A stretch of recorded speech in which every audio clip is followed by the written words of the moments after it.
What is up, guys? How's everybody doing? How was your weekend? I had a lot of fun. Uh, I actually got to go out and race my bike for the first time this weekend. Man, I'm hooked. Not gonna lie, I have a built ZX9, and yeah, that was fun. Uh, that's addicting. Good lord, is that addicting?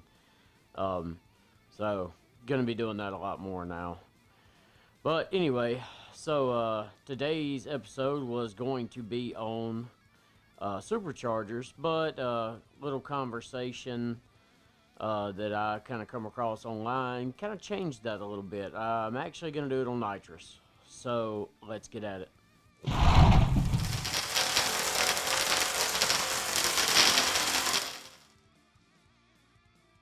So there's a lot of guys running nitrous out there. A lot of people think they know what they're talking about with it. There's a lot that do know what they're talking about, but not everyone does. And there's a lot of myths and kind of I guess misinformation out there. Got the hiccups today. So I figured I would go a little bit over the history of nitrous just a little bit. I couldn't find as much information on the history of the use of nitrous in cars as I did say the turbos, but we'll go over that a little bit, and then I'm gonna go over like some of the system setups, the parts, all of this stuff, and hopefully when this is done, you guys will, for one, you'll understand a little better, and two, hopefully you'll maybe won't be as afraid of it. There's a lot of guys terrified to run nitrous, and I don't understand why. So let's jump right into it. So the history of nitrous, really what I could find was, I do know it dates all the way back to World War II, where just like with the turbos, it was used on aircraft during World War II to combat lower air density at really high altitudes. Apparently some of the main planes to use nitrous were bombers and reconnaissance planes, just because they were so far high, they were so far up in the air that the air density is too much and the engine performance suffers. So you add nitrous or add boost, and it kind of takes care of that problem. Those guys can kind of keep flying, and yeah, falling out the air is probably not too good a thing. So yeah, but that's pretty much as far as I could go back. That's pretty much where it started. It may have been a little bit before that, but I can't find any actual information on like a patent date for a vehicle system or anything like that. So yeah, that one's a little bit tough on it. Now, that being said, let's go into how it works, because how it works is actually kind of interesting. Um, I did the podcast on turbos. It's a same idea, kind of. The idea with turbos is to cram, boost, compress the air. More air equals more oxygen, bigger combustion. This is a chemical version of that, pretty much. It is actually nitrous oxide, which is one oxygen molecule and two nitrogen molecules. So what this does is, once they go into your combustion chamber, they actually separate during combustion, and it provides your engine, or provides more oxygen inside your combustion chamber of your engine. Now, so what that does is, like everyone knows, more oxygen the better. That's why lower altitude cars will run faster, things like that. But not only that, but it actually lowers your intake temperature.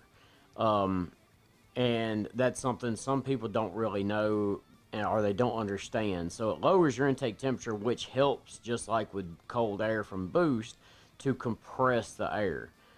So now there's a couple of different kinds of systems. There's actually more than just a couple, but for the most part, there's only a couple kinds. There's dry and wet.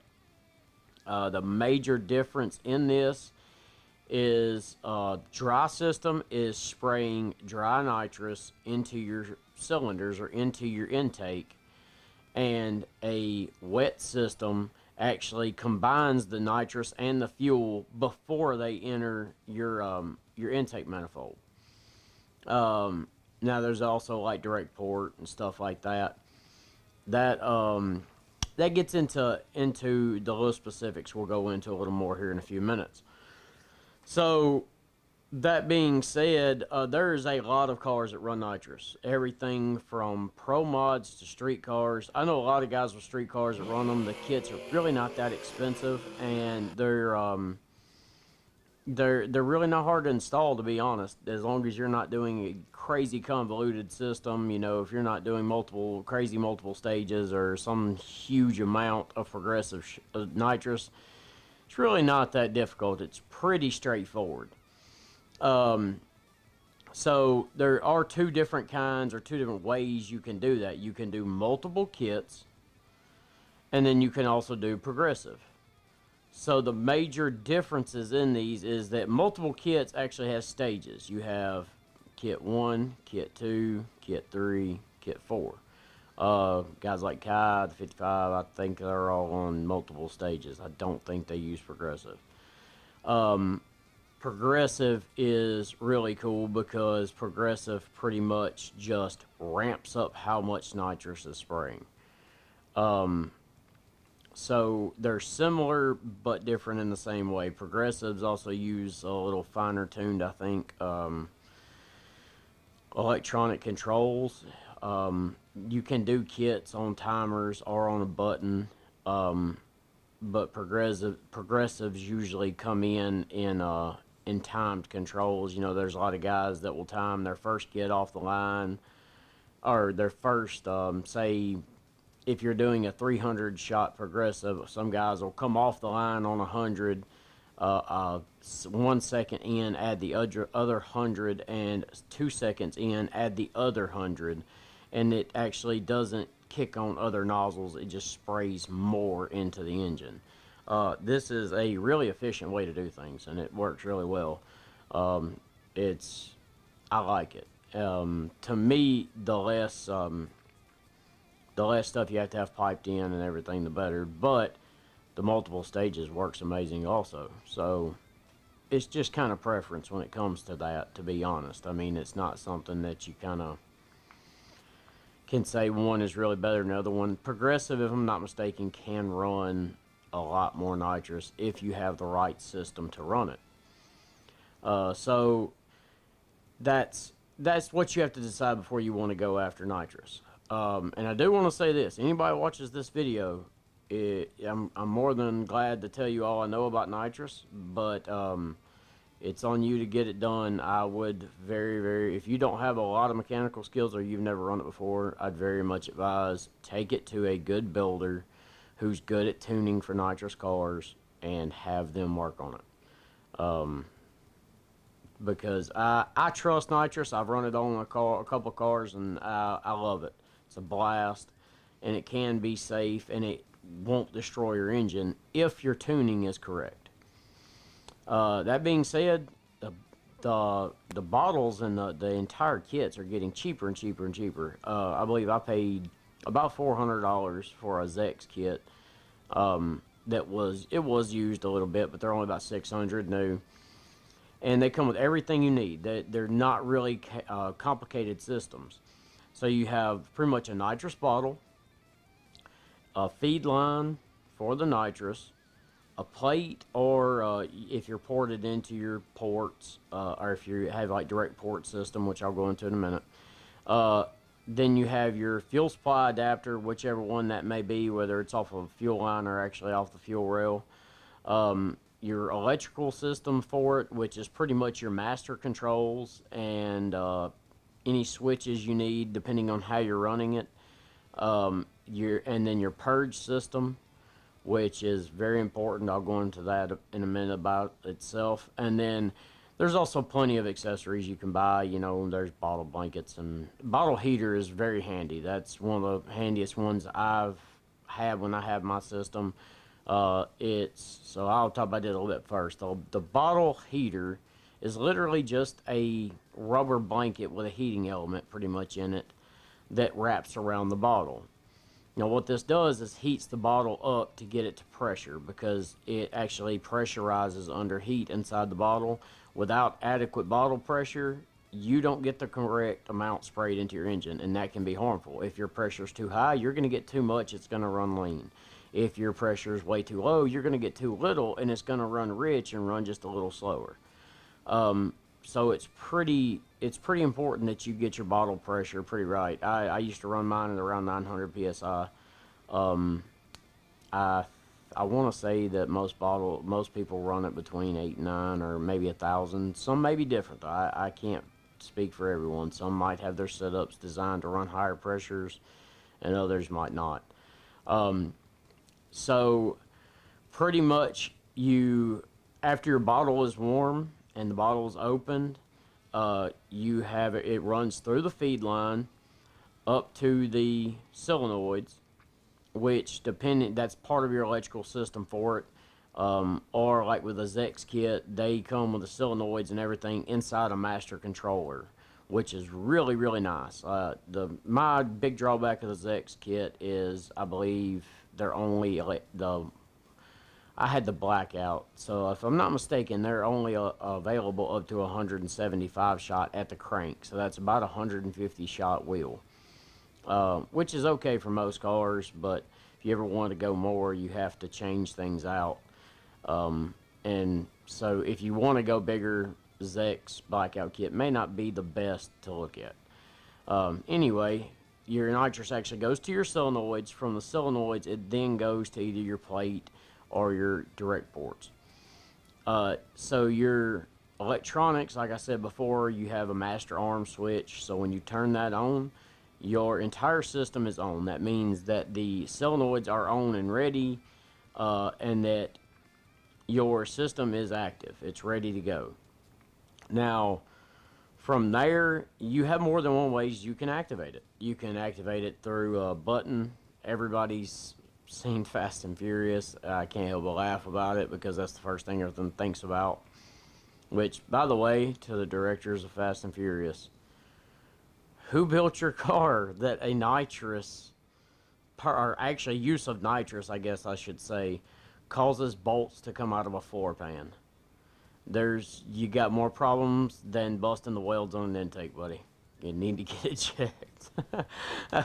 So, but anyway, your system pretty much has two ways of activating that most people use. Well, I guess it'd be three ways. You have your controllers, which I mentioned before, are mainly for your progressives and things like that. You also can have stages, I believe, on timers, where they come on in stages. Or you can, and then you also have things like full throttle switches, which are very important because if your foot is not at full throttle, your fuel mixture is going to be off more than likely because you're not actually supplying the engine with enough fuel. And spraying nitrous at that lower RPM can be harmful to the engine. You also have things like window switches, which are extremely, extremely nice. Pretty much a window switch says that your nitrous will only supply your nitrous system with electricity from 1 RPM to the next. So if you set your nitrous system and set your window switch to, I'll say, some I believe have a lower and upper range, like say 3,000 to 5,000 RPMs. That's just giving an example, not meaning that's where it's supposed to be fired. Then during that RPM range is the only time that fires. Others are just safety switches, like it's a window switch, but is a safety device to say at above, say 7,000 RPM. If your car redlines at 7,000, that it actually shuts the nitrous down. So what that does is stops you from over revving the engine on nitrous, for one, and two, if you bounce off the rev limiter and you're spraying, take it from personal experience, you're gonna get a nitrous backfire, and odds are you're gonna tear something up. Intake manifold, pop a carb, whatever. Lots of stuff can happen. So window switches are great, especially if you're on a daily driver and you want to have a little bit of spray or something like that. Window switches are amazing. Beyond that is probably your next biggest system that goes along with it is your purge kit. Your purge kit actually allows the air out of the lines to be purged so that when you actually fire off the line, or if you're coming off the line on nitrous, there's no delay. Some guys I know don't purge them.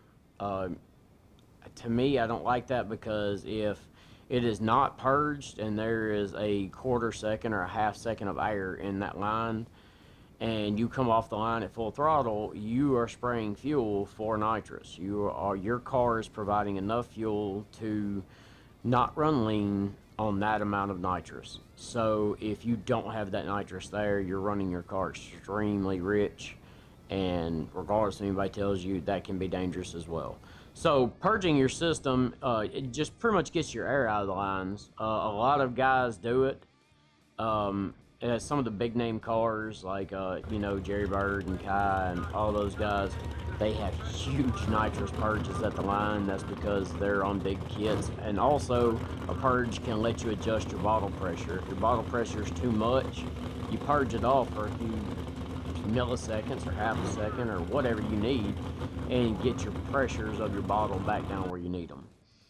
So pretty much after you purge, after all this, nitrous is ready. It's at the solenoid. When you hit that wide open throttle switch, the solenoid actually pushes the nitrous up to the plate or your direct port. So pretty much the difference in that is, this is a plate right there. I always do that wrong. Sorry. So right there is a plate. This is used a lot on one just like this is mainly for a carb. They do make them for fuel injected systems. They'll go right behind your some go before, some go behind the MAF. I think I've even seen a couple that go behind the throttle body. And it's the same idea. It's just a plate with engineered ports inside that plate to direct the mist of the nitrous. A direct port system is a good bit different. A direct port system is actually, you have a jet on each individual cylinder. So if you have this on, say, an LS, you have 8 jets on there, 1 on each intake runner, spraying directly into that cylinder. Honestly, with direct port, you can spray much more nitrous than you can with the plate system. This literally only comes down to almost one thing, and that's the fact that intake manifolds, if you're spraying your nitrous from a plate system, intake manifolds cannot perfectly distribute each little atom of nitrous. This means that cylinder 6 might be getting 25 more horsepower nitrous, say, than cylinder 2. That can be a major problem. And not meaning that's a normal thing to be that far off, but when you get up into the range of some of these guys with direct ports running 400 and 500 horsepower in nitrous, it can be a very big deal. That can destroy an engine. So direct ports, if you're looking to go really big on nitrous, direct port is the way to go, plain and simple. It costs a little more, but it's a cool looking system, and 2, they plain and simple work better. They really are. They're more efficient, and to be honest, they're a little safer. Both these, so usually your dry is only going to be through like a plate system. I don't think as many people use dry. I may be wrong. Some big types of racing might be in a direct port type setup or something, but I don't think they are. I may be wrong on that though, so don't quote me. To be honest with you, I've never run a dry system. I do know that the way dry systems work is they actually are spraying, dry nitrous from the bottle directly into your intake manifold. This distributes through the actual intake manifold, goes into your cylinders, and then the excess fuel you need to get the correct air-fuel ratio comes from your injectors. So you have to beef up your injectors, or you have to tune it correctly to get more spray, or for the injectors to spray longer. However it is. It does work. It's an efficient system. But I think a lot of guys now are on wet systems, just because wet systems seem to be a tad bit, I want to say they're a tad bit more consistent, because your mixture of nitrous and fuel are actually together the entire time going through your engine. So consistency is the key of distributing the nitrous throughout all the cylinders of your engine. Most everybody that makes nitrous system makes wet. They also make dry. A lot of them, NOS and Zex and nitrous outlet places like that. They all make both. And for God's sakes, people, stop calling nitrous NOS. Please. It is not NOS. NOS, NOS, is the name of a company, not the name of the chemical. It is nitrous. NO2 is nitrous. So stop watching Fast and Furious and calling it NOS. That's one thing about that movie that drives me crazy. I like the movies, but good Lord, they caused a lot of mislabeling in car culture. So anyway, but back to my point on the multi-point systems like direct point, yeah, one of them days. Direct port system is they can spray huge amounts of nitrous. There's even cars running as much as 3,000 horsepower of nitrous on direct port systems. So they're just insane. They're cool. And again, they look cool if you just want to see all the solenoids and stuff sticking out of your intake manifold, and it just looks badass. So the big thing I hear though about nitrous is it's unreliable. It's going to tear up my engine. It's going to cause me problems. I don't want this. I don't want to burn an engine down. I saw a thing on the other day on Facebook that was probably the perfect saying. Nitrous doesn't kill engines, people kill engines. And that's the truth. If you have a good tuner or you are a good tuner, you shouldn't be burning stuff up with nitrous unless you are doing something major wrong. Now, that being said, if you're going to put 500 or 600 horsepower through an engine and you don't know that your engine, say, is fully forged and built for nitrous, that you're going to have problems. That's just the way of it. You can't go, hardly anything can go out and you buy a bone stock engine of almost any kind, even most big blocks, especially factory big blocks. Maybe some, like dart race engines or aluminum blocks or something like that maybe, but most factory big blocks, I don't care if they're modern or old, are not going to hold 400, 500, 600 horsepower of nitrous without building the bottom end. It's just too much pressure. The way it works physically adds too much pressure and heat. Nitrous adds a lot of heat, and it will burn up pistons and bust connecting rods and burn through cylinder walls. But if your engine is built correct and you're tuning it correct and everything, and all goes well, no mechanical failures of other systems, you're going to be fine. Now that don't mean you won't eventually have to rebuild it on something that big, but if you're running again, back just because it's the easiest to think of as LS, if you've got a 4th gen Camaro or 4th gen Camaro or 3rd gen, whatever, if you have an LS1 and you want to run 150 shot, it's not going to hurt that engine as long as you have it tuned correctly.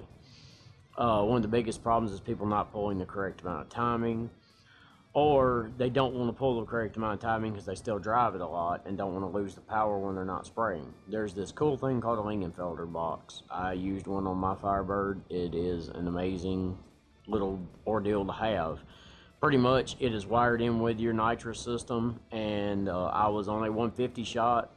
So you pull 2 degrees of timing for every 50 horsepower of nitrous, so there was 6 degrees of timing needed. Every time I turned my master arm switch on my nitrous, my Lingenfelder box came on, and it's actually wired into the engine harness to remove 6 degrees of timing. And it's as simple as that. Other than that, driving around every day, I'm at full power. So it did amazing. I loved it. That was one of the best, and they're not very expensive. I'll even put a link to some down in the bottom to Amazon, along with some of the nitrous kits and parts. If you guys need anything, feel free to check them out. Um, so, the reliability issue is something that people throw a fit about, but it seems to me that most people throw a fit about it because it's something that they personally haven't really dealt with.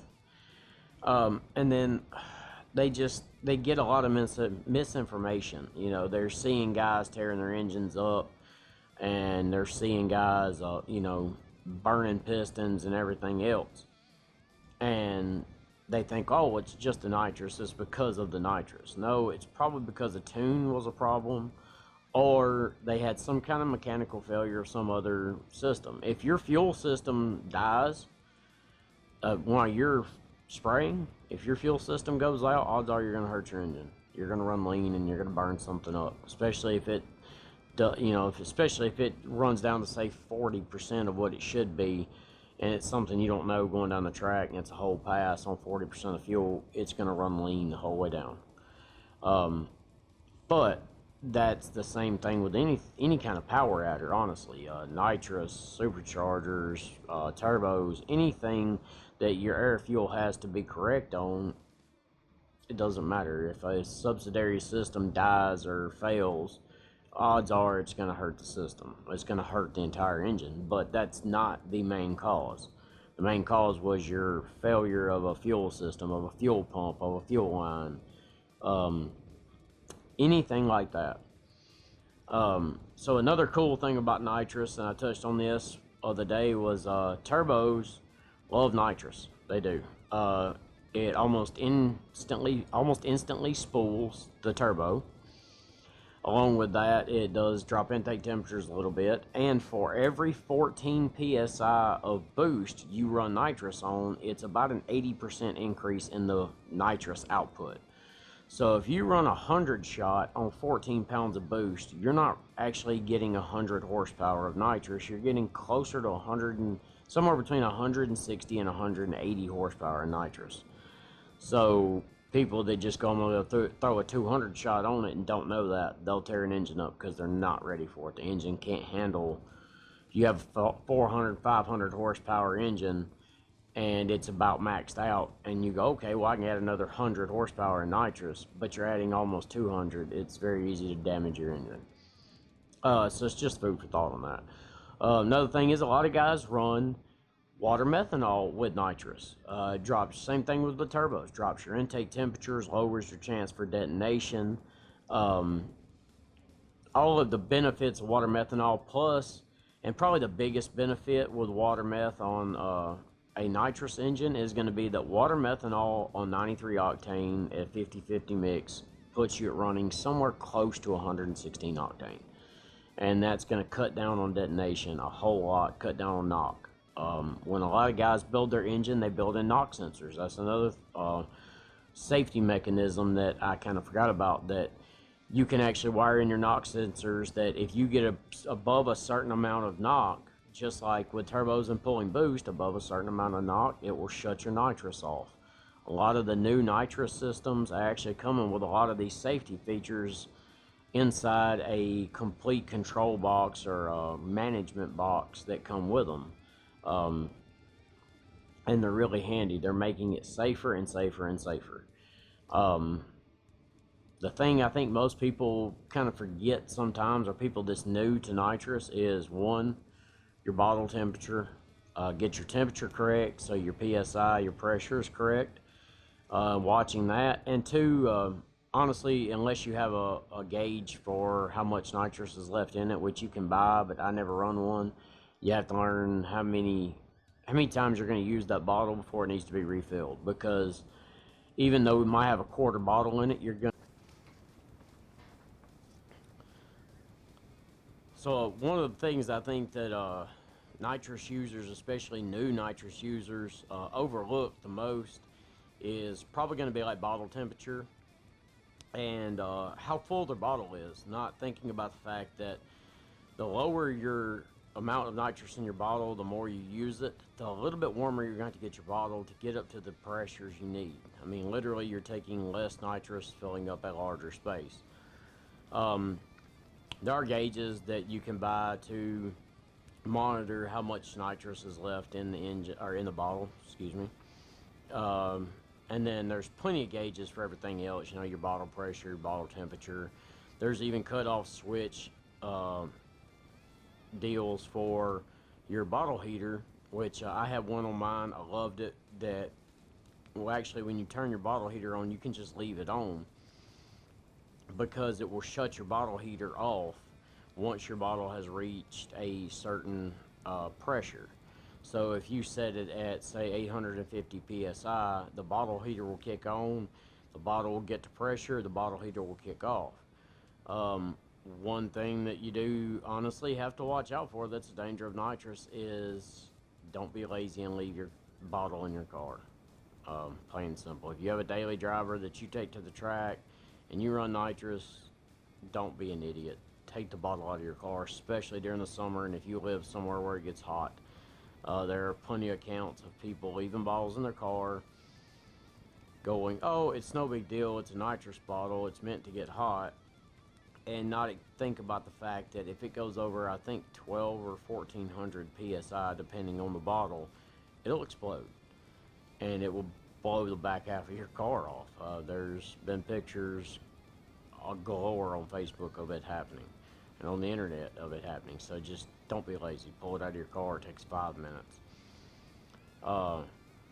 So, you know, there are inherent dangers with it. One of the biggest problems that you'll run into is a nitrous backfire, and they can be a little terrifying. Been there, done that. Luckily, I didn't break anything, but it'll scare the hell out of you. But nitrous backfires can be nasty. I've seen them blow hoods off. I've seen carburetors go 30 foot in the air, 40 foot in the air, and then come down on the windshield. So it was just that much more damage. That's through a hood, by the way, not a hoodless car. You do have to worry about the nitrous backfires hitting things inside the engine and actually catching fire with the engine. Things like that. These are all inherent dangers of it. I mean, it's a power adder. It's pretty much another fuel source. So it makes a big boom if it ain't right. Again, it's usually for some kind of mechanical failure or a tuning issue. The mechanical failure could be I've seen one where actually sitting at the track, Fox body rolled up to make a pass, did his burnout, turned on his nitrous, and solenoid, he purged it. When he did, the solenoid actually stuck because after he purged it through the engine, which is pretty much just revving it through and pulling the air out as you're purging small amounts through the solenoid, but the solenoid actually stuck open, so when he went to roll up at idle, it popped, and I watched it blow a carburetor through the hood of one of the prettiest Fox bodies I've ever seen. So it's not inherent danger with the stuff itself. Again, it's just mechanical stuff. That's another reason why it's probably best to not go super cheap. Brands like Nitrous Outlet, again, NOS, and Nitrous Express, places like that, Zex, they all sell high quality parts that you don't have to worry about as much. If you're buying off-brand, cheapo parts, I'd say they might get you by, but I wouldn't trust them on my stuff. If it's not something I'd trust putting on mine, I wouldn't tell you to buy it either. So, you know, like I said, nitrous is cool. I mean, it hits hard off the line. If you've never ridden a nitrous car, you should, because the actual, like, how hard it slams you back when it hits, it's not like Boost. Boost will slowly push you back into the seat, and you feel it in your chest. Nitrous feels like somebody, Chuck Norris, kicked you in the head. That's pretty much what happens. I mean, it will slam your head back, and yeah. I actually made my first pass on nitrous, and was in my street car, and had a regular seat and all that stuff, had a helmet on, and didn't think it was going to hit as hard as it did. And when it did, I actually pinned my head back to the seat. I couldn't see the track. Pulled the front wheels a little bit, and it was like, I can't see, come down. I was going straight, so it wound up okay. But it's amazing how hard it hits. It's like being punched in the head. But it's one of the coolest powder irons, man. Everybody loves it that uses it once they get used to it. But there's a lot of people that are terrified of it, and you shouldn't be. So I really do hope that, maybe this brought you guys a little bit of knowledge about it. I know it's a pretty well known about thing, but again, some guys don't. Some guys want to learn a little more. And I love talking about it. I love talking to you guys about whatever, especially stuff with cars. So, but yeah, I hope you guys learned something from it. So make sure you guys go and check out Fuel Media. Again, that is the new brand that we're about to start pushing. This is the Fueled Media Podcast. This is not a 662 podcast. We're on iTunes now. So make sure, I'll put a link in the description. Make sure to go subscribe on iTunes, so every time I get a new podcast up, it will get to iTunes. Also, you can go check it out on the website, the 662 Racing website. I'll put a link in the description below. The number 6, the word 60, the number 2, racing.com. And there's a Fuel Media Podcast deal on the menu, label on the menu. Pick that, and it will have all of them there. You can check them out there. You can also check out on the website 662 gear. Before long, there will be some Fuel Media gear up on there also. 662 website's actually going to work as a website from both. Also, something else that's coming soon is for all you guys that are willing to go to Patreon. I'll put the link in the description below. If you want to show your support, go to Patreon, pledge a little bit to Patreon. I am, before long, as soon as I start getting some Patreon followers and supporters, I'm going to start putting out a little bit of content directly for them that only they will see, exclusive content to Patreon. And I'm also going to start giving you guys a little bit of early access. I'm going to start doing the podcast more and more, and if you guys are wanting to show your support, help keep me running, and help support this channel and the Fuel Media and the podcast, then I'm also going to let you guys have first crack at checking out some of the new videos and some of the podcasts. Along with, if you are a Patreon supporter, there will be a DVD, a downloadable DVD coming out soon. It's going to probably be about an hour and a half of just some badass no prep racing. And when that comes out for all my Patreon supporters, there will be a coupon available to get a discount on that to download it. So I really appreciate it, guys. Again, I hope you learned something. Hope you had some fun. This weekend, I am getting Mr. Mustang Mike Gage himself on the podcast. If all goes right and there's no crazy weather down our way, I'm going to be going up to his place, getting him on the podcast. So next week, I will have the guest of Mike Gage on here with me. He's on the Memphis Street Outlaws. If you guys don't know who he is, he's on the show with those guys, runs a Mustang. Really cool dude, hell of a driver, and an awesome guy to be around. So don't miss that one.